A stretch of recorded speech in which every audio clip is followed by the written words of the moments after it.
আমার ছাদের উপর লাগানো কিছু সবজি গাছ, এর মধ্যে টমেটো বেশ ভালো সাইজ হয়েছে, তবে গাছগুলো একটু দুর্বল দুর্বল লাগে। এটা আমারও যত্নের অভাব হইতে পারে, সঠিক আমার কাছে এই অভিজ্ঞতা নাই। তাই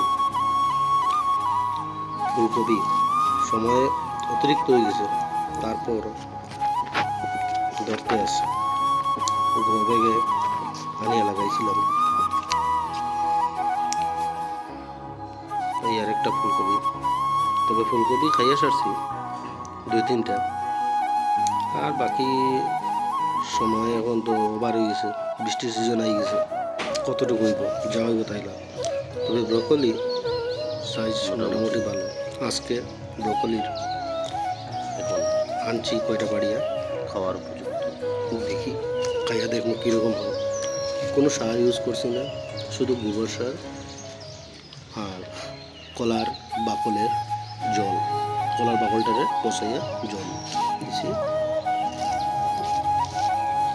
ওগুলার সময়ের অপেক্ষায় লেট হয়েছে সময়ের কারণে, ওই কারণে গাছগুলার গ্রোথ কম। এবার ফার্স্ট, তার লাগি কতটুকু আমি বুঝতে পারছি না। তবে ব্রকলিগুলো আমার মোটামুটি ভালোই হয়েছে। টমেটো খারাপ না, ভালো হয়েছে। আর ক্যাপসিকাম তো তিন তরকারি খাইয়া সারছি।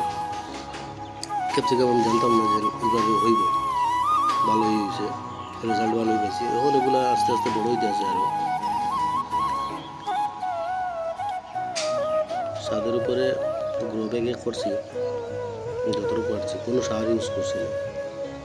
অনেক ফুল আইছে, কিন্তু সঠিকভাবে তার যত্ন মনে হয় হন না, যার ফলে এই পানিলাও প্রথমবারে গাছ মরে গেছে, আবার লাগাইলাম, দেখা যাক কি হয়। বর্ষার সিজন আইছে, এই কারণে ঝিঙ্গা লাগাইছি। ঝিঙ্গা গাছে ছোটো মোটো গাছে ফুল দিলেছি, এটা তো বুঝি আর না কতটুকু কী হবে। ফুলগুলো মেল ফিমেল থাকে, আমি এটা চিনতাম পাই না। এগুলা ফুলকপি সারা নষ্ট হইব লাগাই দিচ্ছি, ওখান থেকে ছোটো ছোটো করে ফুল আইছে। এই একটা মোটামুটি একটু ভালো সাইজ হয়েছে। 7 দিনের ভিতরে এটাকে পাড়ি নিব। সবচেয়ে ভালো সাইজের আমার ওটার মধ্যে। আর বাকিগুলা দেখি কতদিন, বৃষ্টির আগে কতটুকু টিকানো যায়। টমেটো গাছ প্রথম প্রচুর হয়েছে, যখন আস্তে আস্তে গাছগুলো পাতাগুলো শুকাইতেছে, আমার তো টেনশন লাগে, এটা নিয়ে কী করতাম। আমার অভিজ্ঞতা নাই, ধরছে প্রচুর, কিন্তু নিচের টমেটোগুলো কিছু কিছু নষ্ট হয়ে গেছে, উপরের দিকে টমেটোগুলো আছে। এই ক্যাপসিকামের চারা লাগাইবার টাইম পাইতেছে না, চারার মধ্যে ফুল দিলেছে। আমার খুব তাড়াতাড়ি এটারে শিফট করতে লাগবে।